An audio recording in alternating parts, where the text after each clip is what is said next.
Let's get started with today's webinar, Chanakya Leadership Principles for the 21st Century.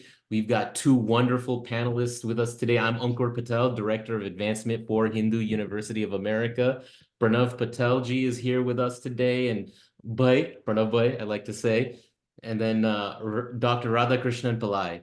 Glad to have you both join us today. I'll give a quick background on Chanakya, not really a background on Chanakya, but just the introduction to what we're talking about today. And what we're talking about partly is leadership, right? It's a subject and a topic of serious discussion, study globally, locally, in your community groups, in your ethnic participation, in your corporation of your business. Leadership is important in every aspect of our lives. I mean, it can be and it should be.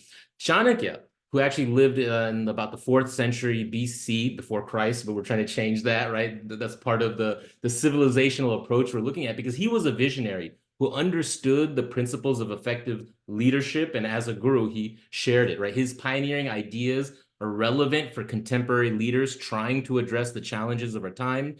And Chanakya's book, Kautilya's Arthashastra, contains 6,000 sutras or aphorisms that cover various aspects of leadership and self-management that are essential to study. And our two guests today have studied them. They've written books on them. They share and apply them. They bring them to the modern age. So how can a text written 2,300 years ago be relevant today? That's what we're going to get into. And we're going to get into it. Let me introduce Dr. Radhakrishnan Pillai first. He's got his PhD from the University of Mumbai, the Department of Philosophy, and he trains leaders and aspirants in so many fields: corporate, politics, academics, military, and he's done extensive research on Kautilya's Arthashastras, and he's written books, he's given lectures, he's a certified management consultant, and he's the director of SPM Foundation and founder director of Atma Darshan Private Limited, and Chanakya Anvikshiki. I always mess that up. It's a leadership and training mentoring institute. And he's got 25 years of combined working and business experience that he brings and applies. He's written nearly 200 journal articles and papers and magazines and newspapers. And he's got this radio show podcast, I don't know if you're doing that as well, called Ask Chanakya on Moksha Channel. That's pretty cool as well. If we'll share links to all that stuff. But that is our guest today, Dr. Radhakrishna Pillai. And we also have Shri Pranav Pranav Bhai, who is now the SEO, the Senior Executive Officer of the Indian Institute of Technology in Kharagpur. He's a passionate leadership developer with a wealth of experience in the field and serving at IIT Kharagpur in that leadership, the Indian Institute of Technology, the Partha Ghosh Academy of Leadership over there. And so his dedication lies in, shaping leaders and providing solutions in various domains: leadership training, organizational development, research finance, and people-centric solutions. He's got so much in his background, but he's served as the founding CEO and director of Chanakya Anvikshiki Private Limited and held the position of director at the Chanakya Institute of Public Leadership. And he's got his master's degree in leadership and science from the Chanakya International Institute of Leadership Studies at the University of Mumbai. He also completed a postgraduate certificate program in Kautilya's Arthashastra from the Chanakya Institute of Public Leadership, also in Mumbai. He is the expert. These two together are the experts on Chanakya. And with that introduction, let me hand it to them to get us started. And I think we're going to get into a little bit of a background on Chanakya, some context of his life, and then you're going to take it from there and apply it to our lives. So with that, let me hand it over. Thank you. I always appreciate giving you the introduction, so I hope I didn't go on too long, but you deserve it. Not at all, both the Patels. Thank you, Akabai. So I will begin this. So thank you very much, Akabai, for that extensive introduction and sharing so many things about us and the kind of things we've been doing. And it's a pleasure and honor to do this program at Hindu University of America every quarter that we do. So thank you very much for giving us this opportunity to present ourselves and do this program at the Hindu University of America. And welcome to one and all, everyone. The best way of greeting everyone is Namaskar. Otherwise, we keep getting confused in terms of good morning, good evening, good afternoon, because this is a global program. So, Namaste, Namaskar to everyone, whoever is joining in from whichever part of the world. So, welcome to this webinar, which is there, which we are doing for people who want to understand what Chanakya's work is all about and how it is relevant in today's time. And the whole idea of our, just a second.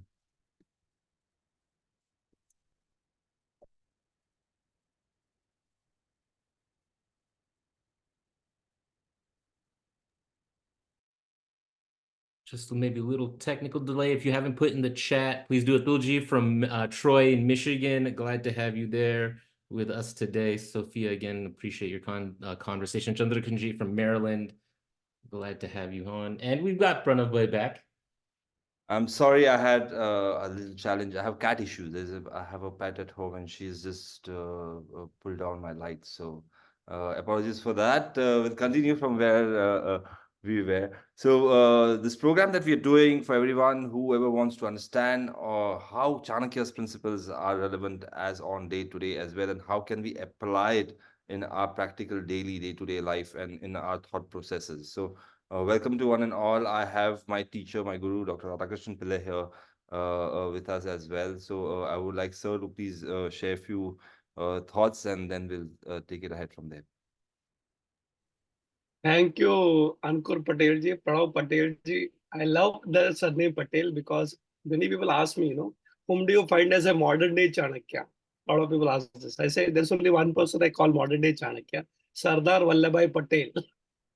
So for all the Patels, my namaskar, and for all the participants globally, I'll tell you, friends, it's always encouraging when we talk about Indian wisdom, ancient Indian wisdom.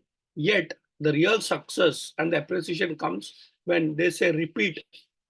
It's getting repeated again and again and again. Somebody told in business, the real feedback of a customer is repeat business with money.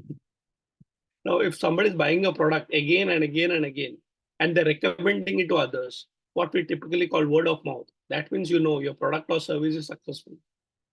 In the same way, this particular quarter, this is the fourth time we are doing this program. It's not the first or the second or the third.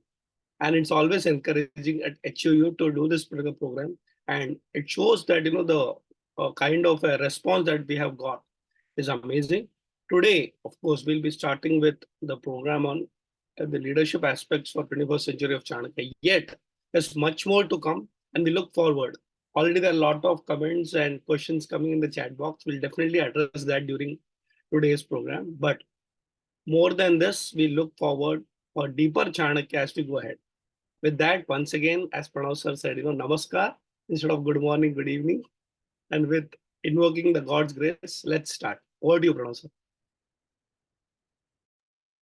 Thank you very much, sir. And what I'm going to do is take you all into this journey for the next 1 hour, which we are going to go and understand, deep dive into these principles, and probably also get introduced to what Chanakya was all about and what Kautilya Arthashastra is all about, and what all was his work, and what all are the principles we can use in our today's day-to-day life.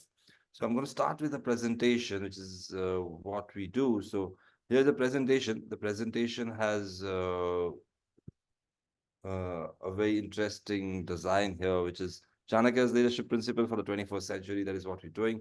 3 logos you see here, Hindu University of America, who is conducting this course. Chanakya Anvikshiki Private Limited, that's the company Dr. Pillai runs right now. And in fact, that's where this course was designed. And Indian Institute of Leadership Technologies, Partha Ghosh Academy of Leadership is where I personally work as the senior executive officer. Going on to what we are going to look into for the next 1 hour, and let's see that. What we do is we'll first get introduced to Chanakya, the whole program that we are doing in terms of Chanakya's leadership principle for the 21st century. So let's look into who he was, when did he live, what did he do, and why is he a legend? Because we are still been talking about it, and you would have kept hearing this word repeatedly, Chanakya, Chanakya, Chanakya. So let's deep dive into it and then see who he actually is. So what history tells us about this person is known by 3 different names. The names are Vishnugupta, Kautilya, and Chanakya. Now, Vishnugupta, Kautilya, and Chanakya, very interesting character, a person known by three names. So he's like, obviously, he was much more than James Bond or any other spy around, and he definitely had that, I would say, charisma around him to have multiple identities in that context. However, let's try and understand why this three name, how this three name come out. So first name Vishnugupt. Vishnugupt is more of the given name. I would say this was a name which was there on his birth certificate. His passport probably had name. This is the name which was given to him by his parents, and that's what his name was. So he's called Vishnugupt. If you look at the serial Chanakya, which we would advise a lot of people to watch it, which is available free of cost on YouTube, there you will find that Chanakya's school friends, when he's going to school, call him as Vishnu. And that's where the name comes from. So Vishnugupta is the first name. Second name is the scholarly name, Kautilya. Uh, in those days, when writers used to write something, they used to have, in today's day, as the film stars we talk of, who have like a different name. You know, they have the original name and then they change something called as a screen name. And Kautilya probably is, I would say, not the screen name, but something as a scholarly name, because the Shastra which he wrote, it was called Kautilya's Arthashastra, and that's the name Kautilya, which became famous from. Kautilya also comes in as the Gotra which he belongs to. The Kutila Gotra is one of the Gotras which is a part of the Indian lineage system. Gotras are different formats, different, I would say, rishis whose lineages people follow in India, and that's where they are identified according to that. So Kautilya comes in that context also as someone coming from the Kutila Gotra. And third, the claim to fame name Chanakya comes in because his father's name was Chanak. So Chanakaputra Chanakya. That's how the name Chanakya comes in. The Chanakya Niti book is famous. So this is, I would say, the name which got very famous in that context because of Chanakya Niti, which people use it in daily, day-to-day contextual references as well. So these are the three names. The reason why we mention it first is don't get confused, because subconsciously we might just say Kautilya said this, Chanakya said this, Vishnugupta said this. We're talking of the same person. Is just has he has three different names in there. So this is a little introduction. I'll just take this one slide quickly and then hand over to Sir. Next thing, what did he do and what history tells us about this person? So he was the one who vowed to pull down the Nanda dynasty. So around 3rd century BC, 4th century BC, we are talking, and that's when the Nanda dynasty was ruling the major part of India. And there was a challenge because if when we go into, we will see these details when we go more into detail. But then he was not a good king. Dhananand was the last king of the Nanda dynasty, and he was not a good king. And when we say not a good king, his policies was not towards the people. His policy was very self-serving. He was a very selfish king, looking at only his personal benefits, and not letting the growth of society, the growth of people in the country happen. And that's when Chanakya comes into picture and make sure that I will bring down this particular kingdom which is there. I will infect this particular king, and he takes that vow. It is very famous, the vow which we talk of. In our culture, we would have heard of Bhishma Pratigna.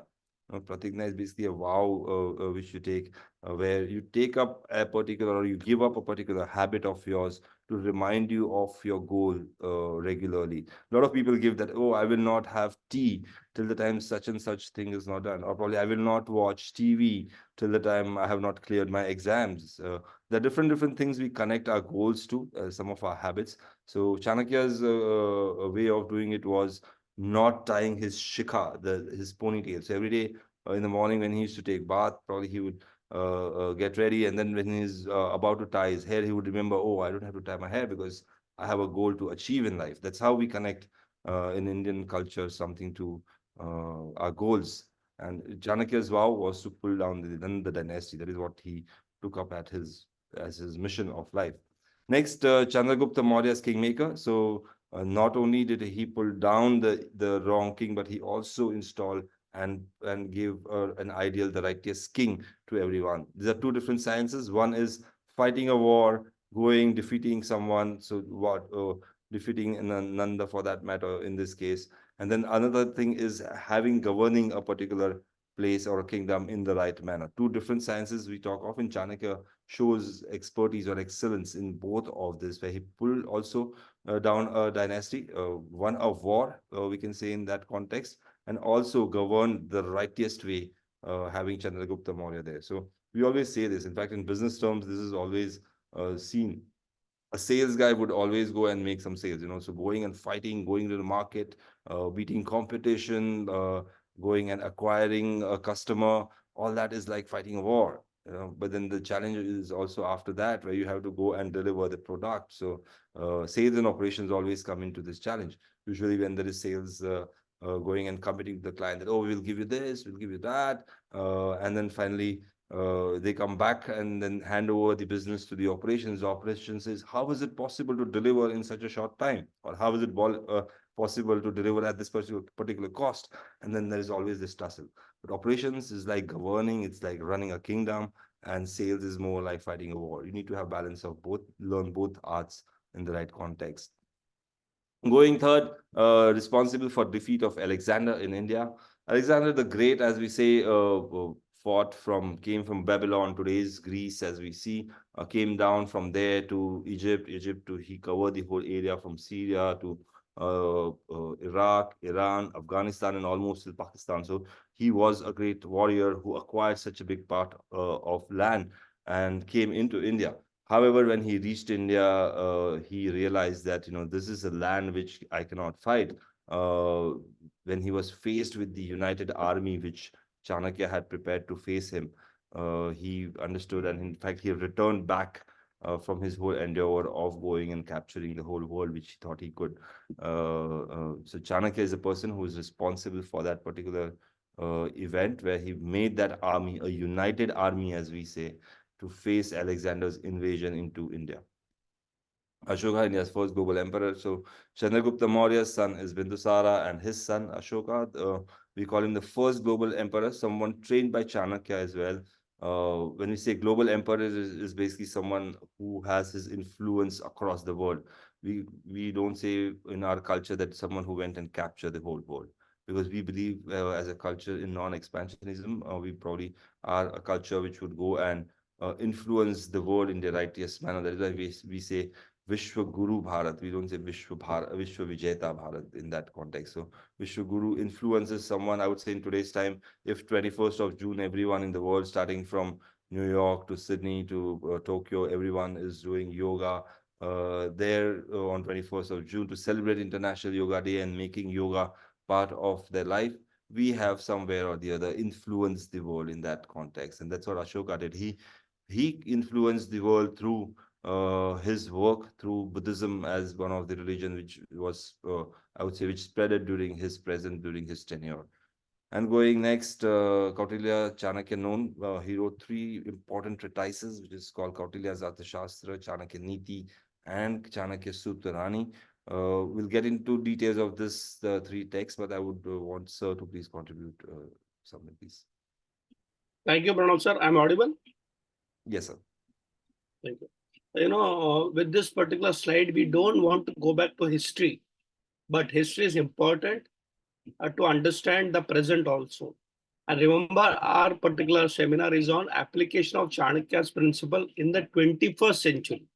Yet, we have to go back a little bit, gather our strengths, and move forward. Now, how do we apply this history of Chanakya's life into our personal lives? After all these readings, we have come to know that all these events that are connected with Chanakya's life can be applied in our personal lives as well. So he had taken an oath to pull down the Nanda dynasty. So the question is that what's your commitment in life? What's your purpose in life? It's always great to know that if a person has got a purpose, he or she will definitely, outshine himself or herself. It's very important. The Sanskrit word for this is sankalpa. We should have some purpose, some commitment that you have taken. It could be anything. It could be in the field of politics. It could be in the field of corporate world. It could be leadership, even at the community level. It could be leadership at any level, maybe an art form that you're passionate about. If you're passionate about some scientific discovery, anything. So it's very important that at the personal level, we have some commitment, take an oath. And as Pranav sir said, till you complete that oath, I will not have tea, coffee, or whatever. Attach that particular purpose that becomes a daily reminder. There was an Hindi movie about Amir Khan, where he's got memory loss, yet, he will tattoo the whole body. And every morning when he will go to the washroom and look at the mirror, he's reminded that I have to complete my purpose. Of course, his purpose was revenge. Here we don't have to be negative about it, yet some noble purpose that will inspire generations to come. Second, Chandragupta Maurya's kingmaker. Each person has got the ability to be a guru. Yes, that's Indian culture. In India, the Guru Sishya Parampara is something which is unbroken chain.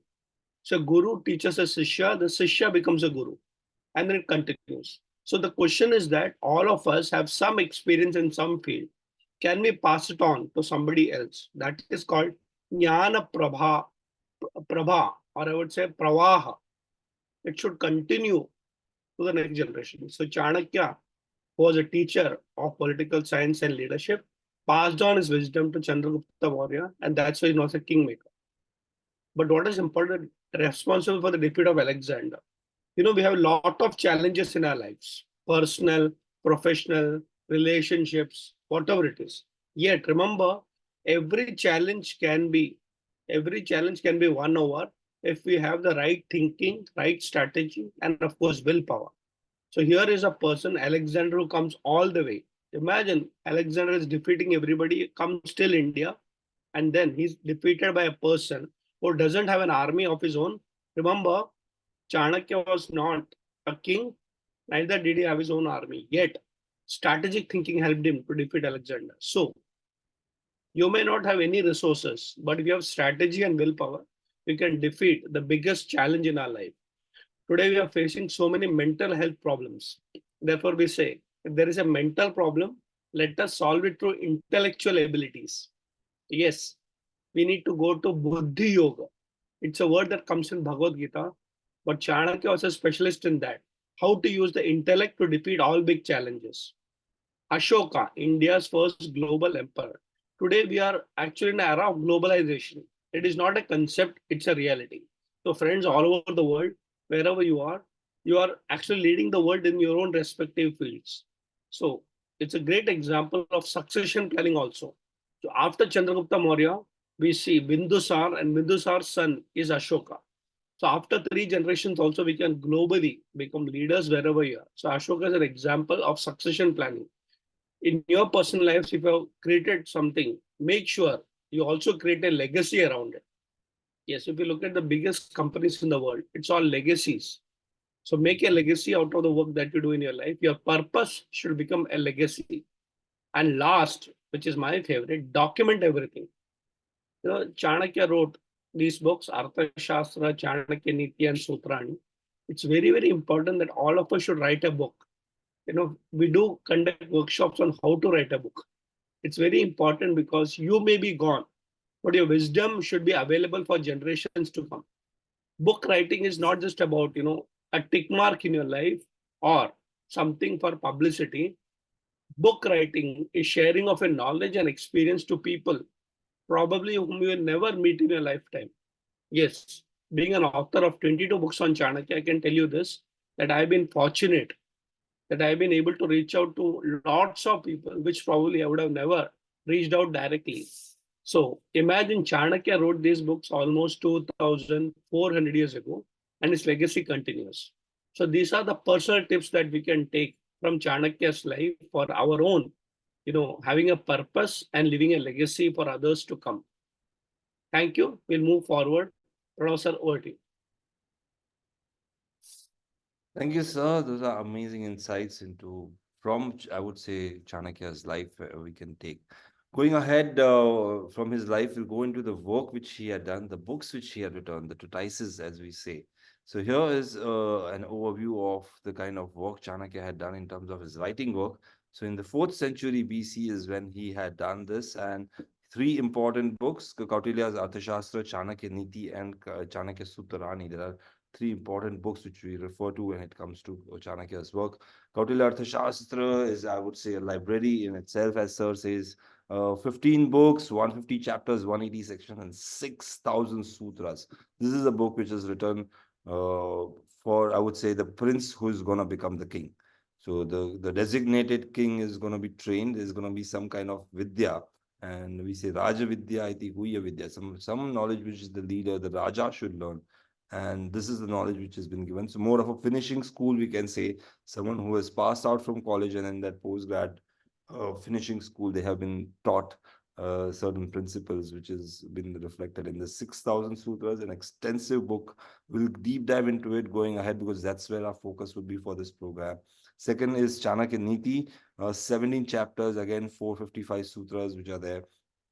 More as a niti is are like I would say how to live in a society, and more return towards people of the society, where he talks of things like how a father and son relationship should be, how friendship with others should be, how a husband and wife should behave, how knowledge should be, how people's behavior towards the king should be. So more, I would say, focused towards the people and the rules of society in general is what Chanakya Niti focuses upon. And Chanakya Sutrani, 6 chapters, 571 sutras. These are more or less one-liners, where you can say Chanakya starts with something where he says, Sukasya Moolam Dharma. So if you want to be happy, you have to be living a dharmic life. So Sukasya Moolam Dharma. But then he goes again in the second sutra where he says, Dharmasya Moolam Arthaha. So, if you really want to live the righteous way, you should have the righteous wealth for that reason also. So dharma is also dependent on wealth and the quality of wealth that you earn. So there are different things. But then we'll focus in this particular program on Kautilya's Arthashastra. That is what I would say the area of focus would be. We'll look into it in more detail as we go ahead. But then let me just quickly run through what this book is all about. So Kautilya Arthashastra, known as a book of economics, statecraft, punishment, warfare, strategy. I mean, we can just go on and on and on. Economics, obviously, as in Arthashastra, statecraft, which is, you can say, Rajaniti Shastra, punishment, Dandaniti Shastra, war is Yuddhaniti, and strategy, which is Anvikshaki, as we say. This is actually the original Kautilya Arthashastra, available as on date in the Mysore University Oriental Library. We can actually go and see it. It's written on palm leaves, kept it in those bundles which they keep in there. So the original one is actually available. You can go and see it if you are by any time in Mysore in India. And then some things about Kautilya Arthashastra. We say it's a book of total management or leadership. It focuses on the leader and how the leader should govern, and covers 5 important subjects here, which is fundamentals of management, economics, law, foreign policy, war. These are 5 major, I would say, sections which we have made it. However, as we go ahead, I shall go more into details and take you through the 15 books. Just go through the names of what this 15 books and the kind of topics that Kautilya Arthashastra covers. But before that, sir, a few thoughts from you on the Arthashastra. Yeah. So this is the book that we'll focus on today. There's so many branches, but just an overview, as many people say, big picture or helicopter view. So we are trying to reposition the book of Arthashastra from the standpoint of leadership. You saw this, we saw this as a book of economics, statecraft. Many people know this, political science. In fact, in the legal field, it's a reference book for law. In the army, we train the Indian Armed Forces, where we are positioning as a book of warfare and strategy. Yet, after all these things, our contribution. Pranav sir is at IIT Kharagpur. He's heading a school of leadership there. I do that at Mumbai University as well. So can we look at Arthashastra from a book of leadership perspective?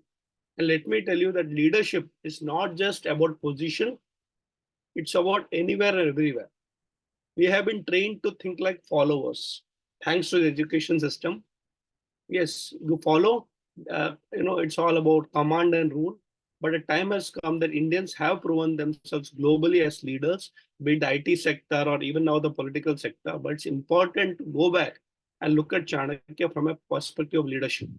5 basic principles a leader should know: the fundamentals, the principles of leadership or management, economics, very important, legal side of it, law, and today it's about global law also, foreign policies, how do you deal with each other, and of course, war, handling competition. But the end of it's all summarized like that you have to understand human psychology. This is because of which Chanakya survived the test of time. Things change, yet human mind doesn't.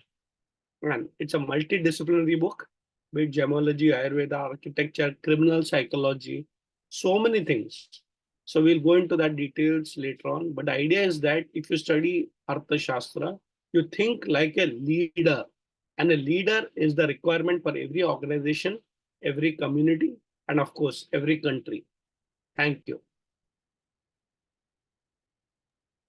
Thank you, sir. We'll do this. We'll go into Arthashastra. Look at what this 150, I would not say 150 chapters. We do a session on covering the 150 chapters and 180 sections. However, we'll at least look into the 15 books. Let's look at what these 15 books cover and what are they all about.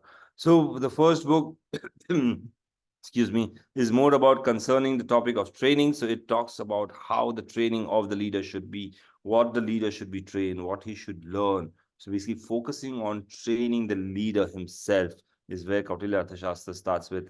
The second book more focuses on activities of head of department. So it's like in a kingdom, we're looking at the king himself, the leader himself first, and then he spreads out into his different departments which he's handling, which he's administrating. How he's administrating is Chanakya gets into third book where he has laws, rules and regulations, the bylaws, as we say in a company, but then rules and regulations come, laws where the concerning the judges and how the legal system works is what he focuses upon. Further going ahead, when there is a system going on, there is a country going on, there is going to be some or the other criminal activity. How do you handle that, and how do you suppress criminals in the state, in the country?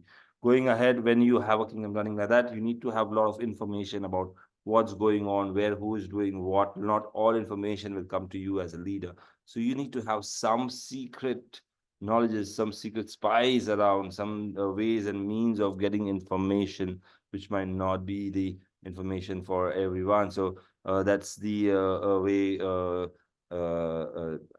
Chanakya talks about when it comes to secret conduct. The whole spying system, in fact, a lot of countries refer to Chanakya's spying system work in terms of developing how spies can be trained. Going ahead, he once the whole kingdom he talks of in terms of legal activities, different activities running there, how to legally manage them, how to suppress the criminal activities, how to get information. Then he goes out of the country and he says, now if I'm interacting with my neighbor, how would I interact? So the circle of kings, where he talks of foreign policy, he introduces how relationship with others are in that. Others, when I say others, is different kingdoms, or I would say a different country by itself. And going ahead, how to manage this, what are the different measures when you are you involved with someone, are you in peace with someone, or you're like, we don't talk to each other but we do a lot of business with each other, or you're like, we are enemies, but we are not fighting right now, but soon we are going to fight. There are different levels of a relationship which Chanakya talks of in terms of foreign policy. So the seventh book, the six measures of foreign policy, focuses on that. Book number 8 concerning the topics of calamities. So what if there is a calamity? What if there is an earthquake? What is if there is a tsunami? These are all natural calamities he talks of, and then he also defines man-made calamities. In today's time, if I would say, what if there is a man-made virus which has come in, or what if there is a man-made power outrage which has been created by a cyber attack? How can you manage that? So Chanakya focuses on things like that. So calamities, natural and man-made, is what he discusses. Number 9 book, which we see the activities of the king about to march. So if you are getting into a war, if you are getting ready to get out into the field, what all preparation you should have is what Chanakya focuses and talks in this. 10th book can be compared to what you can say Shenzu's Art of War, where Chanakya actually gives out those strategies, those ways of dealing when you are in the war. So concerning war strategies come in this particular book, which is there. Book number 11, Policy Towards Oligarchs, a very interesting way of dealing with oligarchs. And first of all, what is an oligarch is what we need to understand, and then how to deal with an oligarch is what Chanakya focuses upon in this particular book. he does not only always believe in the concept of, I am always the strongest and I am always the one who is rightest. So in fact, he goes into a situation and he says, what if you are the weaker king and your enemy is stronger than you? Then how would you deal? So if you are weaker, if you are smaller, your enemy is bigger and stronger, but then how would you behave at that point in time is what Chanakya focuses in this particular sutra, I would say the book here. Next means of taking a fort, how to go and capture. I mean, it's taking years for Ukraine to capture, Russia to capture some part of Ukraine, or Ukraine to fight back in that case. But how to go and capture and take a, or probably the war going on between Israel and Gaza. How to go? It's been going on for months now in this case as well. But then Chanakya focuses on those kind of things where when you are going and actually capturing the land, we ideologically people will say, oh, it's easy to go and capture, but when it practically happens, there's a lot of things to deal with: the culture of the people, the human people who are there, like schools, children, families, who are civilians who are there. How do you deal with them? How do you deal with their ideologies? How do you deal with their way of thinking? When you're going and capturing a particular piece of land is what Chanakya discusses in this particular book here.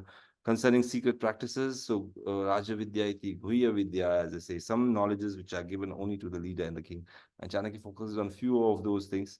It comes in last because someone has to understand the whole 13 things before getting into the 14th one. So when you understand the 13th, 14th, I would say somewhere in our Shastra, I would say, oh, Shastra khulta hai. The book actually comes and talks to you, gives out certain insights which you will have only after you've studied the whole Shastra in that context. So when you study the Arthashastra up to book 13th and 14th, somewhere reveals a lot of things in that context. And book number 15 is more method of the sciences. So this is where I would say the modern day research work would refer to, in terms of what are the research methodologies, how are the observations taken, what are the proofs, pramana, all those things Chanakya discusses in this book number 15, which is there. So a whole treatise in itself, starting from an individual to the whole kingdom and how to govern, run a kingdom, and also interact with other kingdoms and different situations which come in there.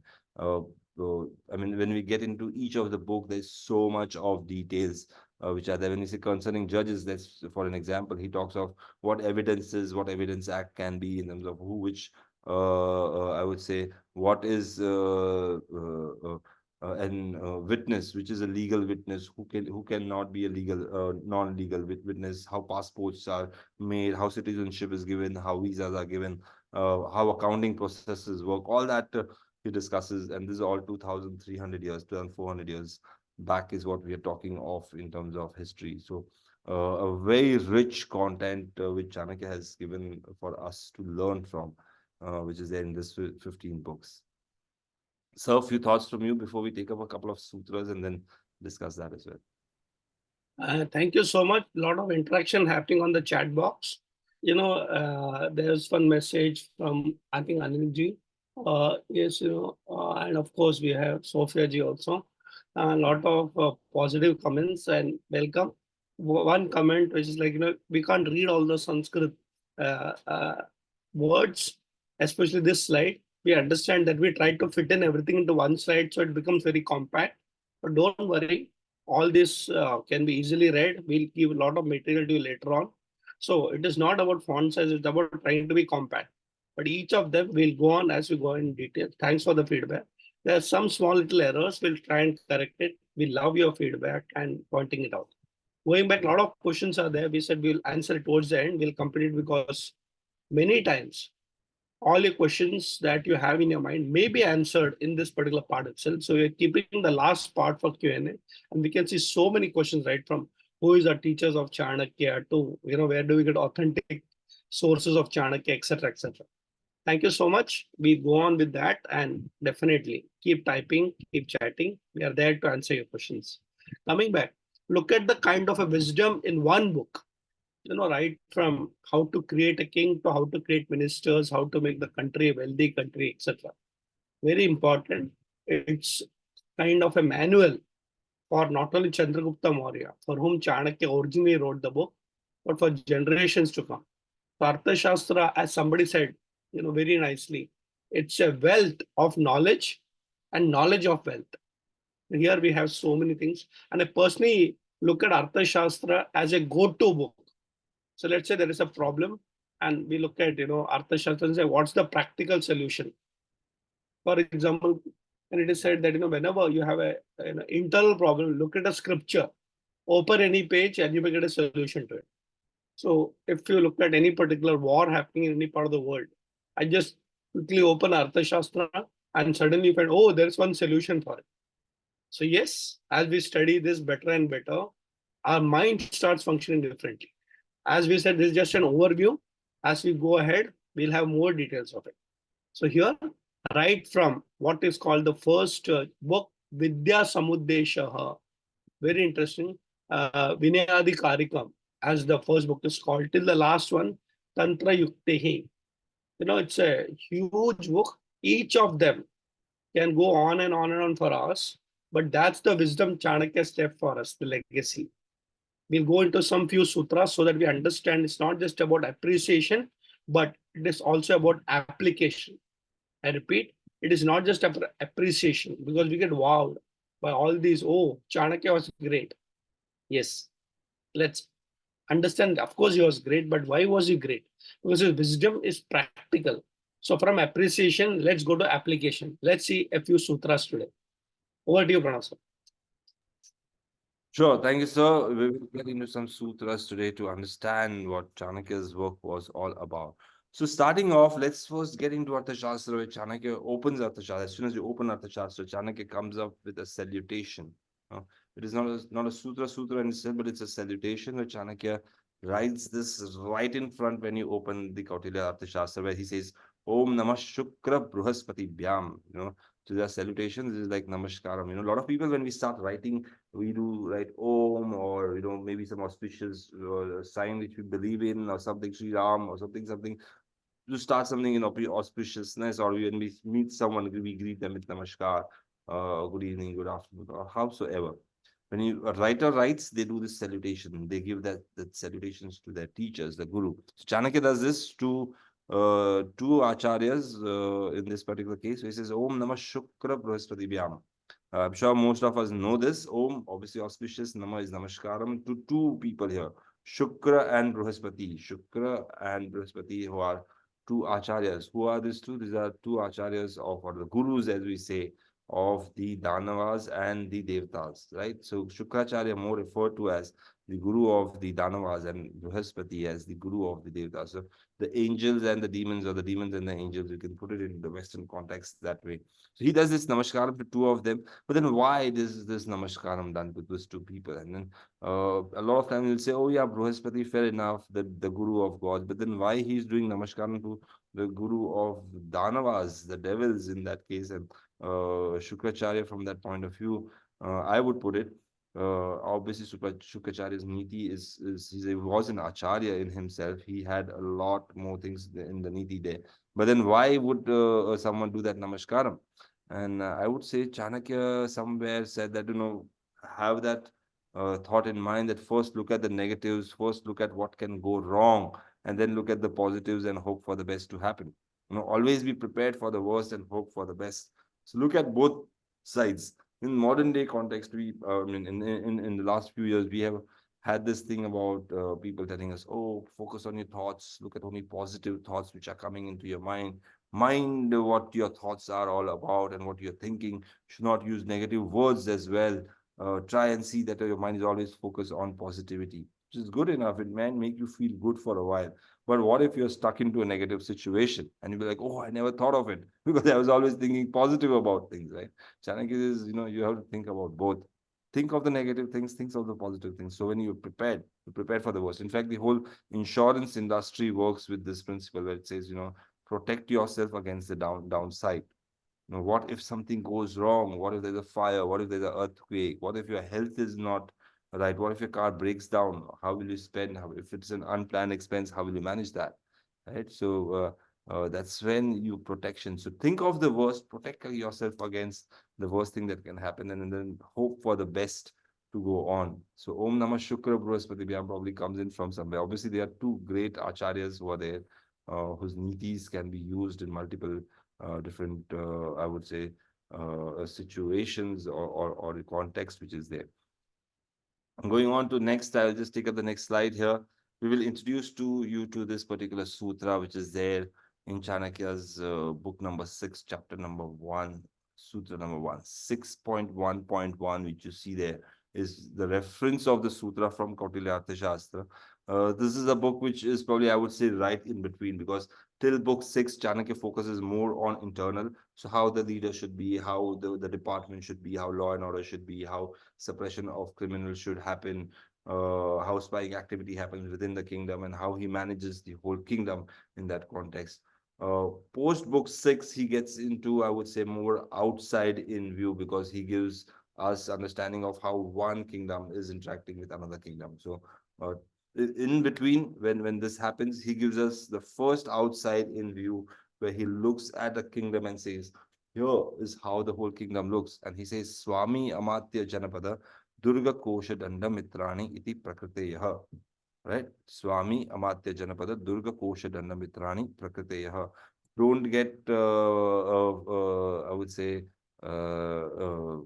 worried about the size of the sutra, because it's so long. We have to remember this.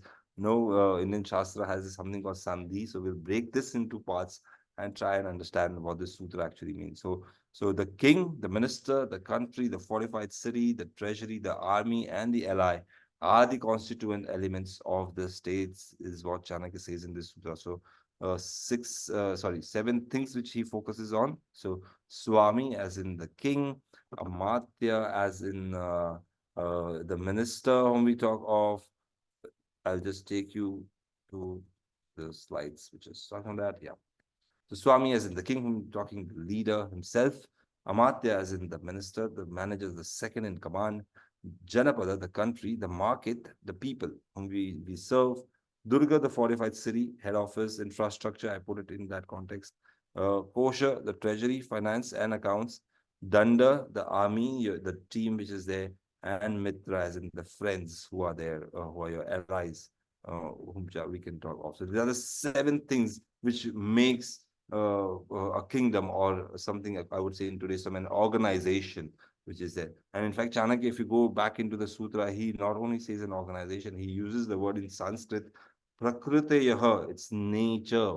Because Arthashastra was written for the king and in context of a state, how to manage a kingdom, that's when I would say the translation says elements of the state. However, when we look at the Sanskrit word, it says prakriteyaha, the last part of it, which you see there, which means it is nature. And when we try to fit in this particular understanding, this model, into different context, we realize that yes, it is just not a particular state or a kingdom or an organization. It can go into multiple different ways. We'll see that. We will do a short exercise today to understand how that happens. But then before that, I would want Sir to please share his thoughts on this as well. Thank you so much. In the modern management terminologies, there is something called as thinking models. Human brain thinks in models, or I would say in boxes. And here we can think from this model also. There are many thinking models that Chanakya has spoken about. We have Anvikshiki, we have Chaturupayas. There's one of those models. It's called Saptanga. Sapta in Sanskrit means seven, Anga means parts.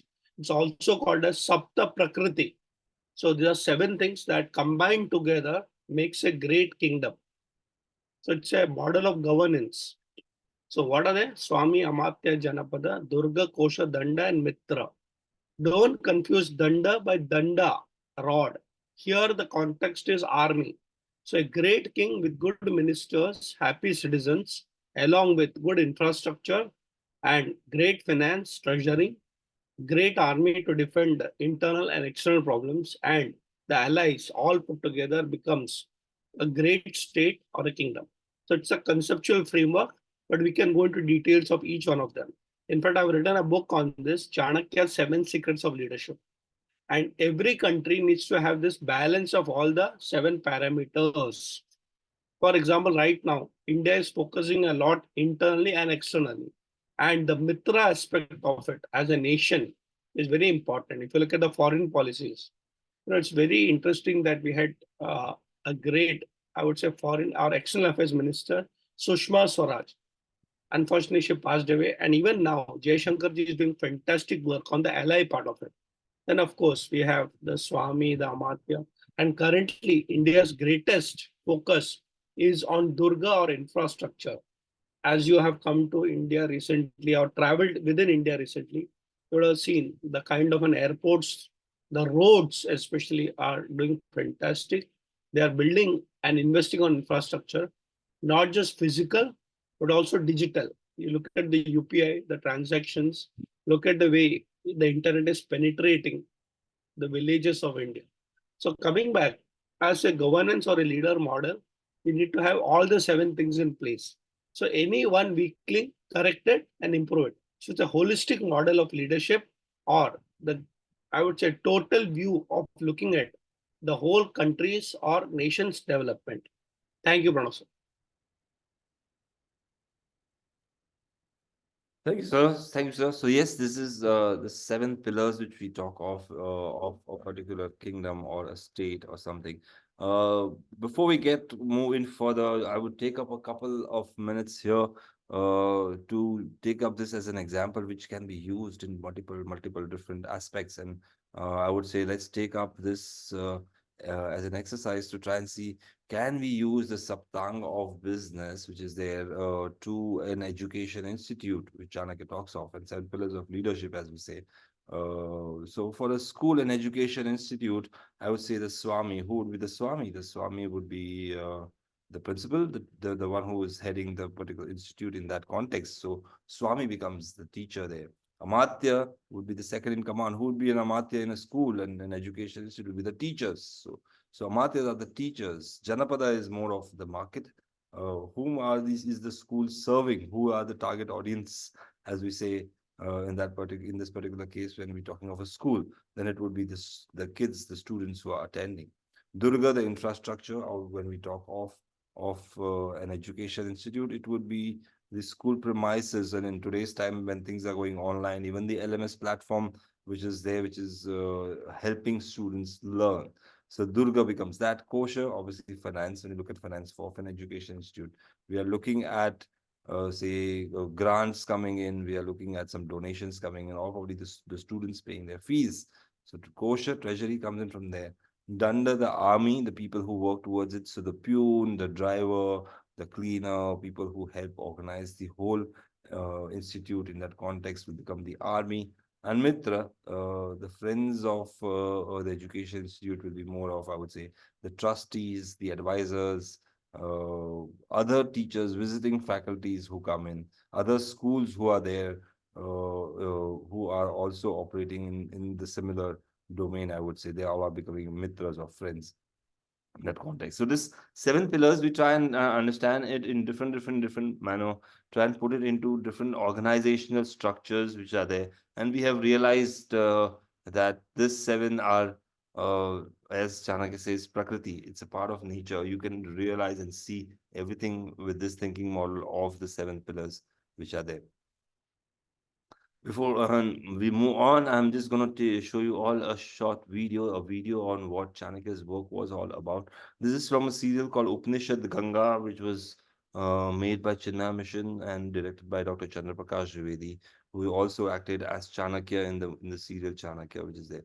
So here's a video, very interesting video, giving us insight into what kind of a kingdom Chanakya created in his time. So here's the video on your screen.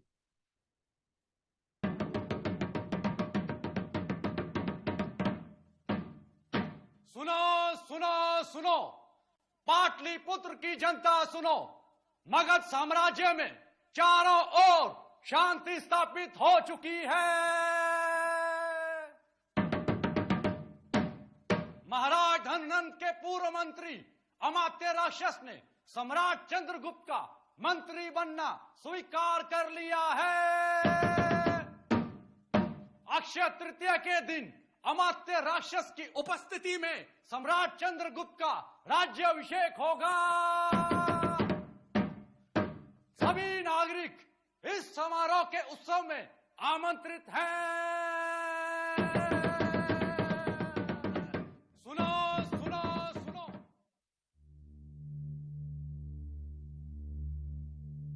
ऐसे साम्राज्य का सम्राट होने का क्या लाभ जहां मैं हर दिन एक कठपुतली की तरह नचाया जाऊं, अपनी इच्छा से उठ नहीं सकता, अपनी इच्छा से बैठ नहीं सकता, अपनी इच्छा से प्रेम नहीं कर सकता, अपनी इच्छा से विवाह नहीं कर सकता। मेरा विवाह भी आचार्य के लिए एक राजनीति है। जब से यहां आया हूं चैन से कमरे में सो तक नहीं सका हूं। कौन हूं मैं? सम्राट या आचार्य विष्णुगुप्त के इशारों पर नाचने वाला एक दास? नहीं बनना मुझे सम्राट, नहीं चाहिए मुझे यह साम्राज्य, नहीं होगा यह राज्याभिषेक। समाहर्ता। सम्राट, रोक दो ये राज्याभिषेक। ये क्या सुन रहा हूं मैं चंद्रगुप्त?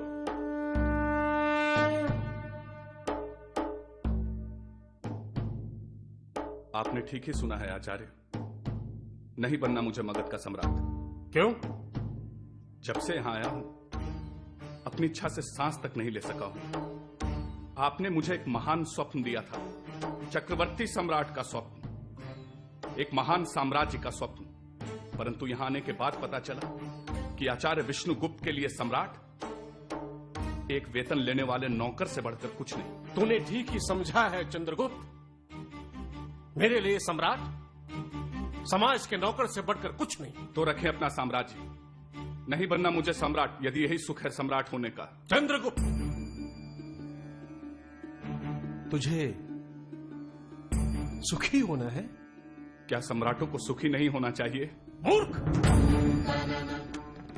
जब तक तेरे साम्राज्य में एक भी व्यक्ति भूखा है तो क्या तू सुखी हो पाएगा? सुख शिक्षक और सम्राटों के भाग्य में नहीं होता। भूल गया तू चंद्रगुप्त, मैंने तुझे साम्राज्य देने का वचन दिया था, सुख देने का नहीं। भूल गया तू कि प्रजा के हित में ही राजा का हित है। भूल गया तू कि प्रजा के सुख में ही राजा का सुख है। सुख चाहता है तो पहले अपनी प्रजा को सुखी बना। तूने साम्राज्य अर्जित किया है, सुख अर्जित करने का मार्ग भी तेरे लिए खुला है। स्वस्ति न इंद्रो वृतश्रवाः स्वस्ति न पूषा विश्ववेदाः स्वस्ति न साक्षो अरिष्टनेमिः स्वस्ति नो बृहस्पतिर्दधातु। चंद्रगुप्त, ये राष्ट्र तुम्हें सौंपा जाता है। तुम इसके संचालक, नियामक और उत्तरदायित्व के दृढ़ वाहन करता हो। यह राज्य तुम्हें कृषि के कल्याण, संपन्नता और प्रजा के पोषण के लिए दिया जाता है।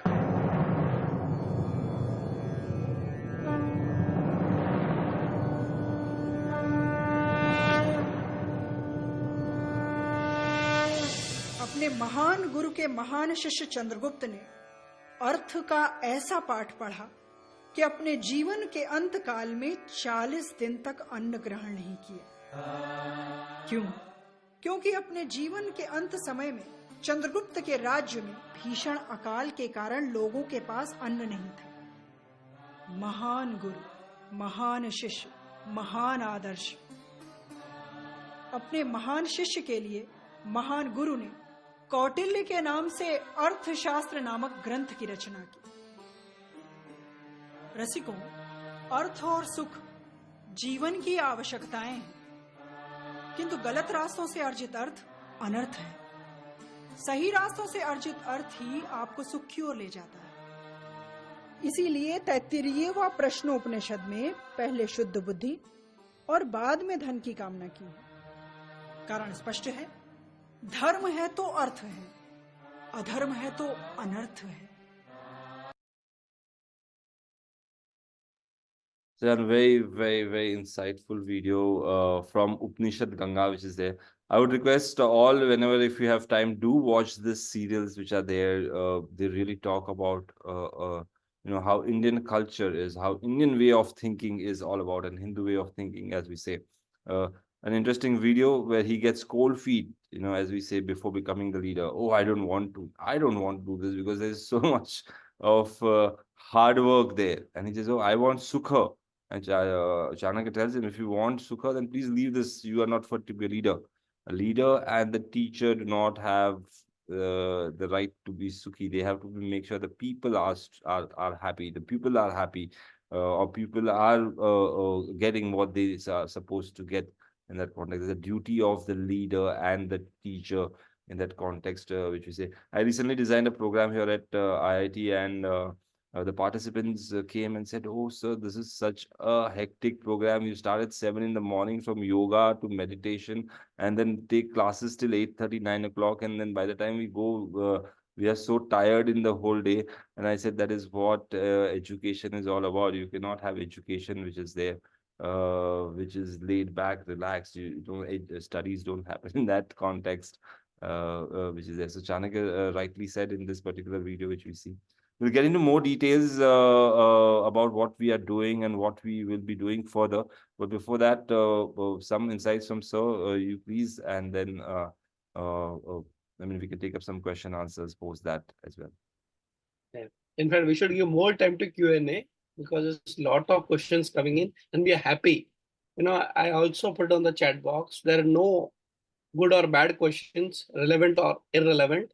Some of them are basic questions, some of them are application questions, but we'll try and attend to that.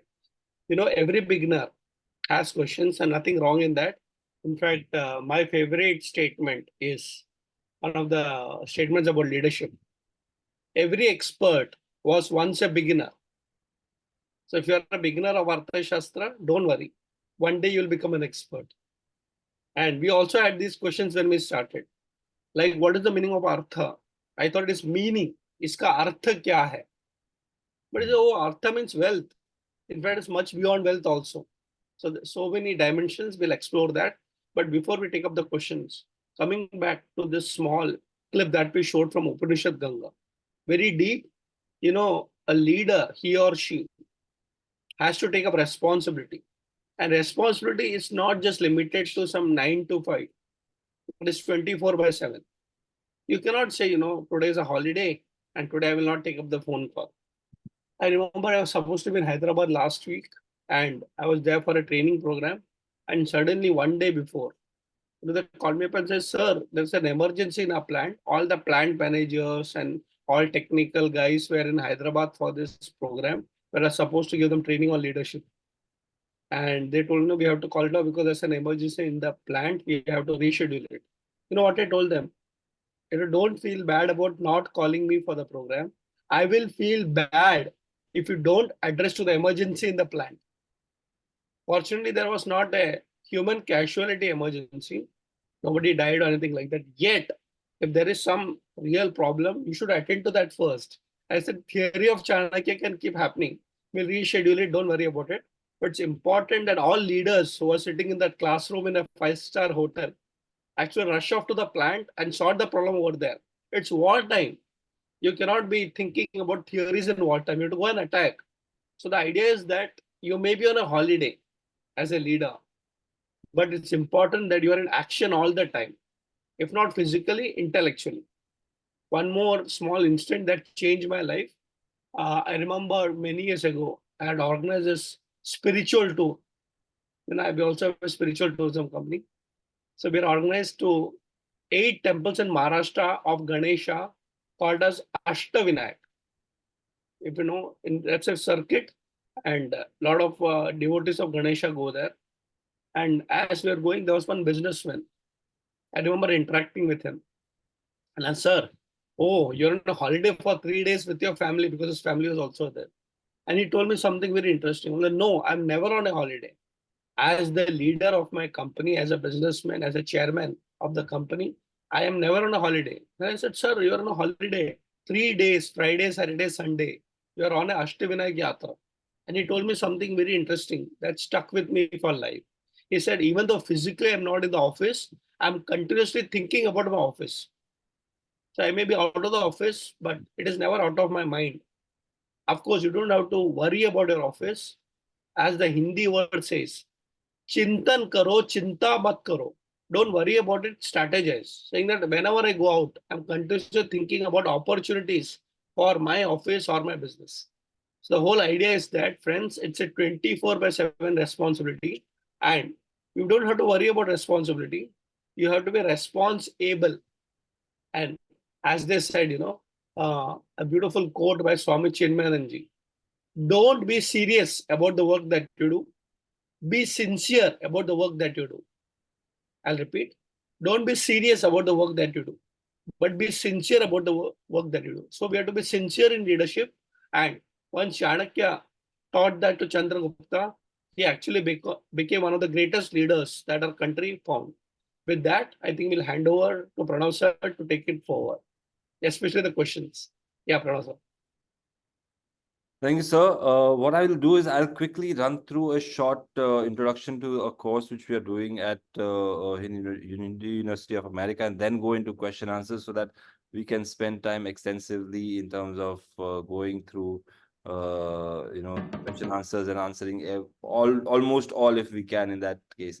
Now, this course which we are going to run at the HUA, the major learning objective of this course, as we say, is the students will be able to understand, learn, and implement leadership principles and models as taught in Chanakya's Kautilya's Arthashastra, which specifically focus upon the sutras of Kautilya Arthashastra and learn them and see how each and every sutra which we cover has a modern day, present day contextual reference to it. It covers multiple aspects like leadership, management, training. We get into different things about what leadership is all about, how a leader should be, how leadership development happens, what are the qualities of a leader. Different aspects of management we'll get into, primarily focusing on the 7 pillars of Saptanga, which we saw, the Swami, as in looking at leadership, how leaders should be. Amatya, we will look at more in terms of management or managerial activities, how you should train your second in command. Training happens in that context also. Janapada, more to do with the market business context in terms of how do you do sales and marketing or promotion of any particular activity which you are working on, and how do you serve your people in that, how do you serve your market. Those are the principles we'll look into in that case.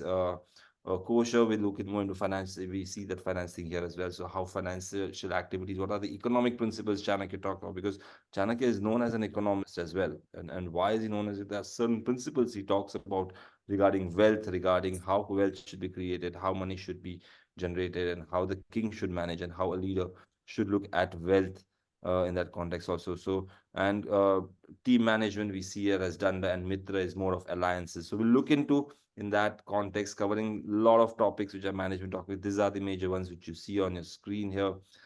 Some of the reference books are Sir's reference books. These are his books which are there, 23 by now, and I'm sure another 6, 7 in making. So, sir, if you can give me the latest count, I also have missed it somewhere.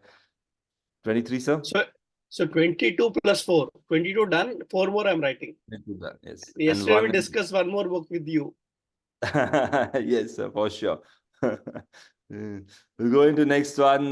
Just to give you a little overview of the course, we are doing a 12 weeks course here, which would be conducted for India. It will be Monday morning, 7:30 to 9. For people in United States, will be Sunday evening, 9 p.m. to 10:30 p.m.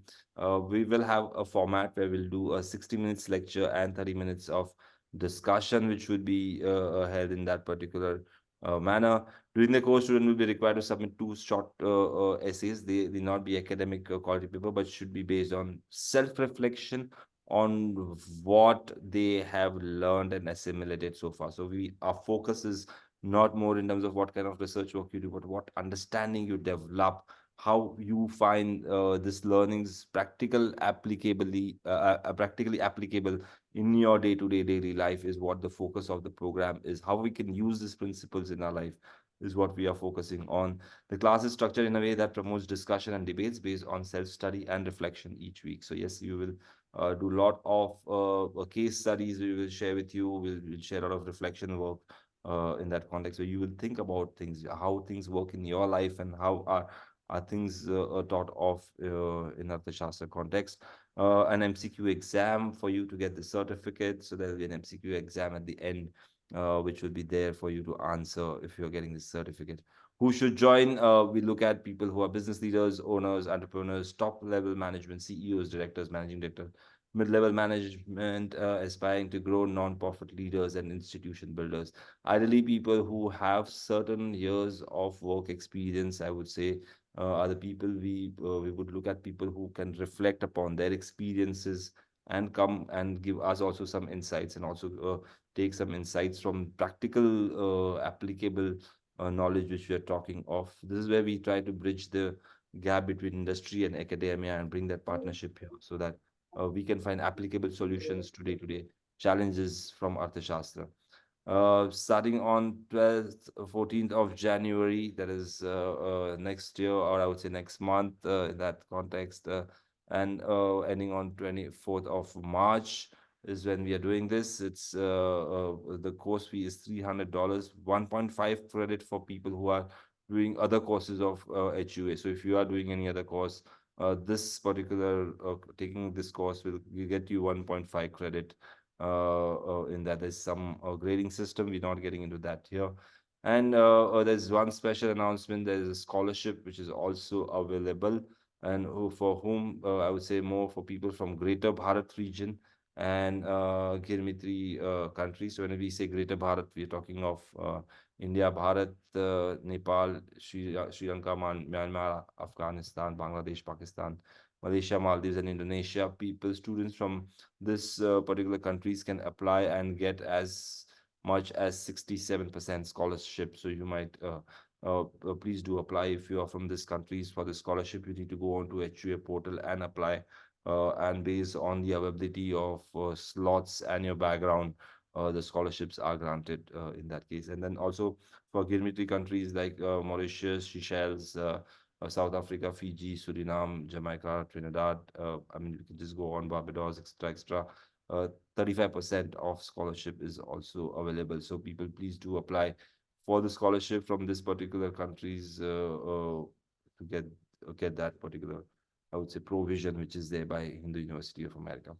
We'll go on to question and answers from here. But Ankur Bhai, if anything you'd like to add at this point of time, because we'd like to go further and discuss and get into question answers with the participants. Yes. I dropped a link to the scholarships in the chat, the course details, so you have it. And there's a poll going on right now. Please fill it out. We have about 31 out of the 60 people who are still on filled out the poll. Just let us know if you're interested in enrolling in the course, if you already enrolled in the course, and then also the programs that we talked about. We have a certificate program in Hindu Studies, and this course builds into that program. So we're not just having one-off courses, we have programs of study so that you can dig deep and apply so many different layers in your daily lives.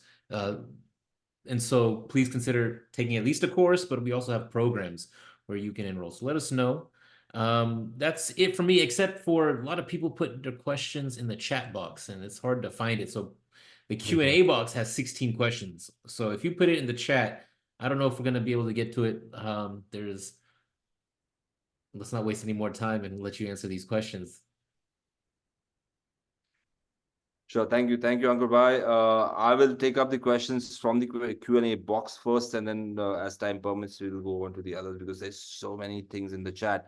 The first question which comes in is, I'm curious what the indigenous Hindu view of leadership and economics about, according to Chanakya, beyond the left-right false binary and beyond the capitalist Marxist false binary, which is there. A very interesting question. Sir, you'd like to share something on this, please? I can only give my viewpoint because, you know, the word Hindu has been developed later on. Chanakya speaks about the Vedic culture. In fact, Hinduism has developed through the Vedic culture. So he talks about the understanding of the Vedic culture for good leadership. The first book of Arthashastra, Vidya Samuddesha, talks about the Vedic culture in detail. And there is this concept about the 4 varnas and 4 ashramas. It's very important that 4 varnashramas have to be maintained. So the people who are brahmacharis or grahasthas, vanaprasthas or sannyasis or parivrajaka, as it was initially called, they have to be taken care. How the tax has to be collected. So if you look at it, the kind of a system that we have right now in most of the countries, which we call parliamentarian system, and there is, right and left and center and, upward and forward, whatever you may say. Please understand these concepts have already been dealt with. I'll just give an example. There's a concept called Sabha and Samiti. That's where discussions happen to make laws. So coming back, yes, what we have today right now, the kind of a culture of Hinduism has evolved from the Vedic culture, and Chanakya actually understood the Vedic culture for governance. That's my view and answer to it. Over to you, Pranav. Thank you, sir. So yes, going on to views on leadership and economics background, I would say Chanakya was a mix of both. He was socialist and he was capitalist both. So I mean, we are talking of way beyond the times when the French Revolution happened, and then people started talking of the left and the right. There was no left and the right before. In that context, it was just state intervention or not intervention, and state used to intervene only when it was necessary. So there was more of governance than government in that context. There was a lot of businesses which were promoted by someone known as Shreshtis, the businessmen who used to do business on behalf of the state, and in that context, but the government used to overlook them. So there was more governance which was there in that context. And when it comes to things like education and healthcare, they were taken care of by state. So the state used to take care of basic needs and requirements. So when Sir spoke of the Varnashram, understand only the Vaishyas are the one who are supposed to do business. Brahmins are taken care of by the society, not even by the state. The Kshatriyas are taken care of by the state. Vaishyas are the one who are actually generating business, so they are in fact the one who are paying taxes. And Shudras are also been taken care of by Vaishyas and the state in that context. So only the Vaishyas are making money, not everyone. And if you put it in today's context, if I were to say Brahmin, people who work with the mind, so teachers, lawyers, doctors, scientists, but everyone wants to make money, but it's not their job to make money. I would say the state has to just take care of them. Different concepts. So I mean, we cannot relate it and do a comparative analysis, because it would be like not comparing apples to or it will be like comparing apples to oranges in that context. Next question: is the theory of administration relevant in modern governance? Yes, I would say. In fact, we will show you a lot of parallels which are there, and how we can see that in application happening in modern day as well. But I would like so to throw some light on that, please. Interestingly, administration is part of good governance. They cannot be separated. A good administration leads to good governance and vice versa. And that's why Swami and Amatya are so important. A Swami without good Amatyas, or Amatyas without a good Swami, unfortunately, it has become very bureaucratic. And there becomes a power game between the leaders and the bureaucrats. Not good for a society. Now, typically, the kind of administration that we are following is more about paperwork, isn't it? So apply, no supply.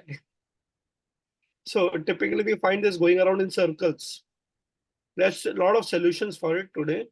Technology can be used for administration. Yes, technology is a great help for effective administration.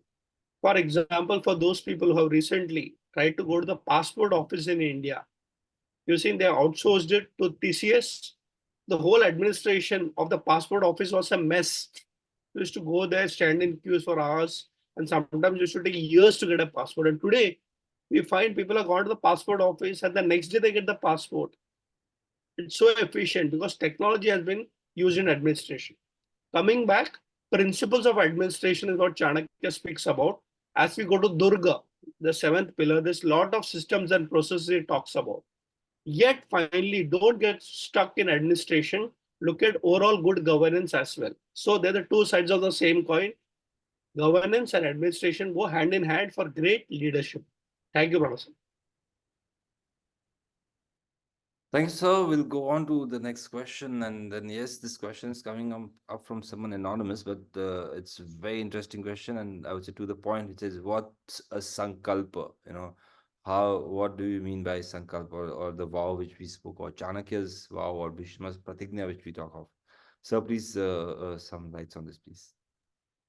So I want you to answer the sankalpa of Chanakya, but I'll tell you what the concept of sankalpa is.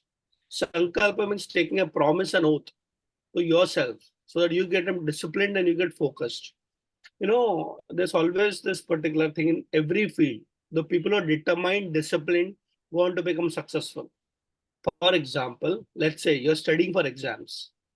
Take this sankalp that come what may, I'll, pass the exam or top the exams. And for that, a discipline is required. For the next 1 month, I will not watch the TV or use the mobile or whatever. I'll not waste time, etc. I'll get up in the morning and study whatever. So when a sankalpa is attached to a discipline or a daily routine, it actually gives you that kind of an energy to go achieve faster. It can be in any field. It can be in sports. All Olympic gold medals winners know this, that it was a commitment they gave to themselves, visualization, practice going on, and making sure they achieve it. So coming back to Chanakya, he also took a sankalpa and finally achieved it. What the sankalp was, Pranav sir, you can answer it. Chanakya's sankalp, or the pratigna, as we say, was to bring down the Nanda dynasty, right? We heard about that in the webinar, where he said that I will not tie my shikha, the pony which Brahmins have, till the time I bring down this king, Dhananand, who is there. And understand, and as I always say, a person who is moving around with long hair, and the hair is troubling him throughout the day, because since from morning, since he's got up, he's taken bath, the wet hair, and from there throughout the day when he's moving on everywhere, the hair is just troubling him, troubling him, troubling. But this is what is reminding him again and again that, this is, you are on a mission in life, and you need not forget that, because human mind being inconsistent, that is what Chanakya mentions. This needs constant monitoring. And how can you create constant monitoring? You create a check system on yourself. So this is a check system on self, that, I love having tea. But then whenever, so I would tie a goal to tea and say, oh, I want to have tea. And then they go, no, chai nahi peena hai, because pehle ek kaam karna hai. In your life, you have to work on something. Like a lot of people these days are taking up this habit. I will do Surya Namaskar every day. And if I don't do Surya Namaskar, I will not have lunch. So Surya Namaskar aaj nahi kiya to khana nahi milega, But then who is putting these rules? These are self discipline, putting the rule on self. You are deciding this for yourself. No one is telling you to do this.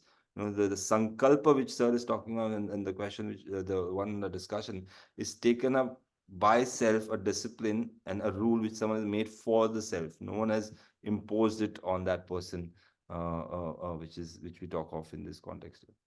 We'll go on to the next question quickly. There are a lot of things to answer. Which English translation you would recommend as the one which demonstrates the multidisciplinary nature of Arthashastra, just like it has been explained a few minutes ago? I still need to read translation because I am at a starter level. Yes, so there are multiple translations available. If you look at from an Indian perspective, I would say the one which we refer to and which we consider something to be very well translated is R.P. Kangle's translation of Kautilya Arthashastra.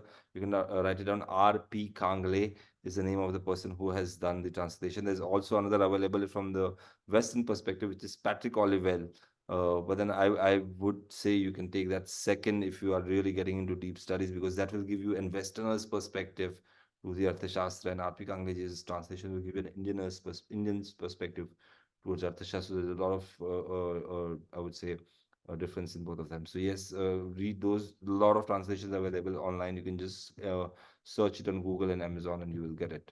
I hope you will share the recording. Yes, I actually will be sharing the recording with you. What is Sankalpa? That is done. The next question is, what's the Hindu view according to Chanakya regarding leadership?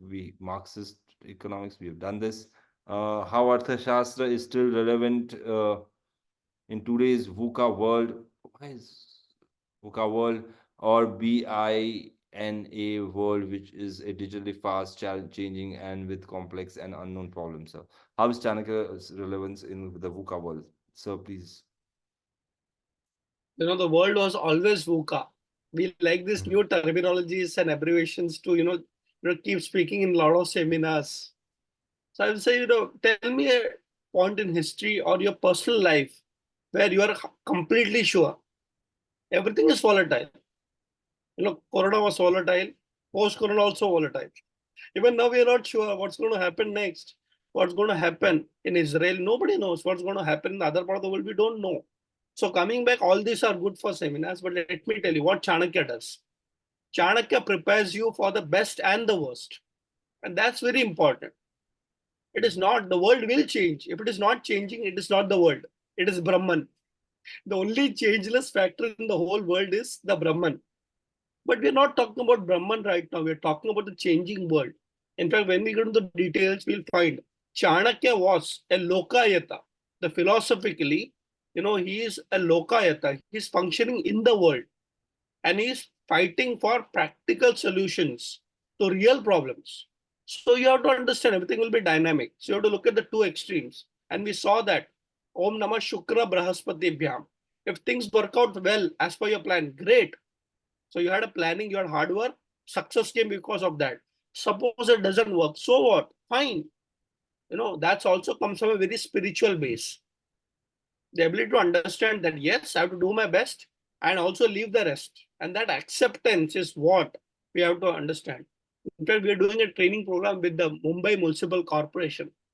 And I actually did a case study on a cyber attack. Imagine the whole Mumbai Municipal Corporation has got a cyber attack. And everybody was so worried. I showed them some case studies of municipal corporations across the globe which were cyber attacked, and suddenly the whole city goes on a mess. And everybody was finding solutions. I said, okay, after all this, I said, okay, you may plan for the best, but you never know. In spite of all the planning, something can go wrong. And therefore, I said, the leader prepares for the worst. But in spite of that, if the worst still happens, you have a state of mind which is stable, which is okay, fine, I did my best, but I'm ready for next also. So suppose you're ready for cyber attack, you put all your firewalls and everything in place, cyber security in place, you still don't know. What I'm saying that at that point of time, what's your state of mind? So be it a VUCA world or unpredictable world, it is always like that. Yet the state of mind with calmness, quietness, and a plan of action after that also is important in leadership according to Chanakya. Thank you, Brother. Thank you, sir. I'll quickly run through questions and try and give one-line answers wherever possible because there are so many of them coming in. Someone says, I thought Artha was understanding. I did not know it was wealth. Artha also means wealth. Artha also means meaning, but Artha Shastra, the Arthashastra, which talks of Artha as in the Shastra of economics or how to govern in that context. So Artha comes in that context also as I would say wealth. You can use a little. Understand? There is something called as bhasha antar. Bhasha ka antar hai. Certain words cannot be translated into from one language to the other language, and that's where we miss out this thing. Arthashastra has its own understanding that how to govern a kingdom, which does not only include economics or wealth, but all sciences about the wealth. I would say in that context, which is there. So Arthashastra comes in there. Going quickly next, don't want to be negative, but given the state of the world we are in, would you say that most of today's politicians and business leaders are fools? Absolutely not. Most of them use these principles, I would say, which are there, and at the same time, I would say people who try to point out fingers at public leaders and at businessmen, I only always tell them, at least become a local councillor or a local, MLA, the member of Legislative Assembly, as we say in India, uh, or a district senate member or a county member in your country, and then talk about politics or public life, because it's not that easy as it looks. It's only grass is green on the other side. Public life is super difficult. And as sir said, that life is not 9 to 5. It is 9 to 5, but it is 9 a.m. to 5 a.m. and that's how you function. You are operational from 9 a.m. to 5 a.m. That's what public life is about. So absolutely not, they are not fools. In fact, I really respect leaders who work in public life, because they work for others selflessly and tirelessly for hours, day in and day out. In fact, don't consider. I would say Arthashastra studying, you will realize and will start appreciating a lot of businessmen and leaders, the kind of work that they do. Going on to the next question: what about work-life balance, or is that really friction? I would say there is nothing like work-life balance, but I would say it is having your own balanced self, having your own mental equanimity, which is more important. If you are balanced within yourself, if your mind, body, and soul, and if your self within is balanced, then rest all balance would fall into place, which is there. just wanted to clarify my question. Do you think today's leaders are more self-centered rather than having a servant leadership mindset? You will find mix of both in all eras, whether it is in today's time or whether it is in Chanakya's time. The good and the evil always exist, and it's always the tussle between the two, which will go on and on and on. And which side do we want to be? As we say, Raj Yoga is there with Dawood Ibrahim or Osama bin Laden as well, and Raj Yoga is there with Narendra Modi or Obama as well. So the difference is only Obama and Osama, but the Raj Yoga was there, but both used it. One used it negatively, once you used it positively. So that's the difference which is there. Raj Yoga will always be there, but where do you place yourself is very important. In this age of Kali Yuga, how do you know who we should trust to make someone a second in command or a secret spy? In Chanakya talks of a lot of things. There are multiple tests people go through. There are multiple ways of assessing. And as Sir always says, test before you trust. So there are tests which you put through people. There are ways to analyze them. That there are direct, indirect, like we have psychometric analysis which we do right before taking someone. This is an exam, answer those questions, none of them are right or wrong. We will assess on the marks you get your personality, which is a psychometric analysis. Similarly, there are a lot of tests which Chanakya talks of in Kautilya Arthashastra of testing a person on different things. You test person on things like whether his lust is there, whether he has greed in him, whether he's honest, whether he's patriotic. All those things are been also checked. Like, understand when you're hiring company CEO and that person falls trap of some sexual harassment case at work, and the company reputation is at risk in that case. So Chanakya tests people at that level also. Very interesting things which we can learn. Please do read Kautilya Arthashastra, I would say. Another question I'm jumping in because I have too many questions. I would like to give chance to all. Are there any records of what Chanakya's religious belief were within Hinduism, or what it preferred demonition as was as a Hindu? Please understand. Chanakya happened 2,300 years back. Other religion, the word religion probably came into existence not more than 500, sorry, not more than, I would say, 700, 900 years. In that context, there was no concept of religion before the Abrahamic religion started spreading across. We believe in Sanatana, and Sanatana was always one. There's only one way of there are different ways of living, and Hinduism is a way of living and not a religion in that context. So Chanakya did not have any religious view or things. Way of lives were there. So understand at that point of time, Hinduism was there, Buddhism also was prevailing, Jainism was also prevailing, but there are different school of thoughts, and those are, as we say, darshanas. There are different or 9 darshanas we talk of in our context. They all belong to the Sanatana, but there are different ways of life. All are right, all have their own paths, and all are accepted and function together in a homogeneous ecosystem. No one will say that this is the way you have to do it. So this is the way you have to do it. No, Dr. Pillai just had to get off to on a course. We've gone a little bit over, so I definitely want to give you some chance to kind of give some closing thoughts and wrap up. There's still, I think, another 15 questions. People are continuing to add. You got to take the course. You got to enroll in the course. You get all your questions answered, and you got a feeling for it, right? Your kind of interesting questions now will be answered with the depth of the course and section by section, session by session. But if you don't want to take the course, you want to ask your questions anyway, you can send it our way. We'll try to get to you. But please do consider taking the course. It's going to be really interesting. I think I'm going to enroll in it this quarter as well. So that's it from me on that end. Thank you for filling out the poll. Thank you for being a part of this webinar. Thank you for supporting Hindu University of America. Pranav Bhai, let me hand it to you for some closing thoughts and your take and little update, however you want to end this. Thank you very much, Ankur Bhai. In fact, I would like, because I see the enthusiasm with the kind of question answers coming in and people's curiosity to know more about Kautilya and Arthashastra. I would say that the treatise which he wrote was just not a book. I would say it is not even an encyclopedia. It's a library in itself. We can deep dive into with multiple different angles, multiple different perspectives to learn things from.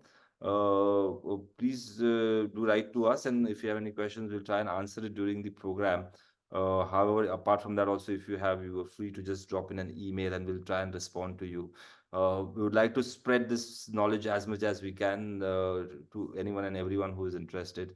So please feel free to connect in that context as well. So thank you very much, Ankur Bhai, for organizing this. Looking forward to see you as a part of the program as well. Me too. Looking forward to it. Thank you. Namaste, everyone. Dhanyawad. See you on the next webinar or in a course or maybe at one of our upcoming events. The Friends of HUA is growing locally, and we want to connect with you, not just on Zoom, but in person. So glad to have you as part of this. Pranav Bhai, really a privilege to have you and Dr. Pillai teaching this and sharing this knowledge on the Hindu University platform. Thank you so much. Dhanyawad. Thank you very much.